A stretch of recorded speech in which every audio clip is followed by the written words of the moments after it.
السلام عليكم ورحمة الله وبركاته، والصلاة والسلام على نبينا محمد صلى الله عليه وسلم. أهلا بكم، يا رب دايما تكونوا بصحة وخير وعافية. أولا طبعا بشكركم على المشاهدة وبشكركم على التعليقات الجميلة. هنا معانا زي ما انتم شايفين هنا معانا كده لحمة. طبعا أي نوع لحمة تفضليه.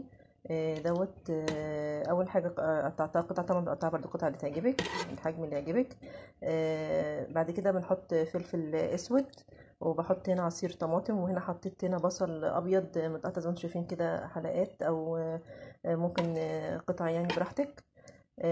بعد كده حطيتها دلوقتي على، وحطيت فلفل اسود، رشه فلفل اسود، وبعدين حطيتها دلوقتي على نار هاديه تتشوح شويه. طبعا ما حطيتش ميه ولا اي حاجه، تتشوح زي ما انتم شايفين كده، بتتشوح كده مع بعضها كده.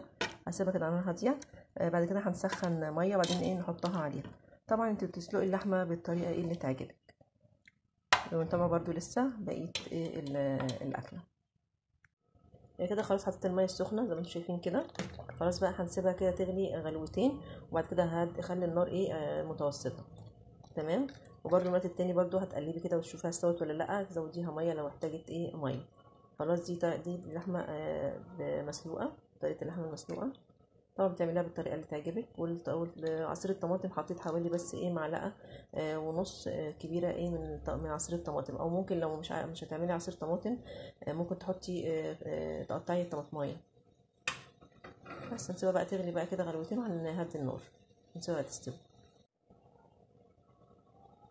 هحط بقى اثناء ما هي بتغلي بقى دلوقتي كده في اول الغلوتين، هحط بقى حوالي كده 3 فصوص ثوم. ممكن تدوقيهم او ممكن تحطهم كده مقطعين. وهنحط طرف المعلقه سكر، يعني حاجه بسيطه من السكر، حوالي ربع معلقه.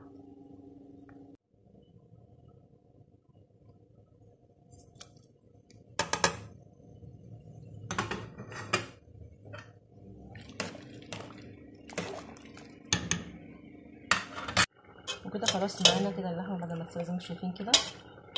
خلاص كده يبقى كده اللحمه المسلوقه طريقتها. وطبعا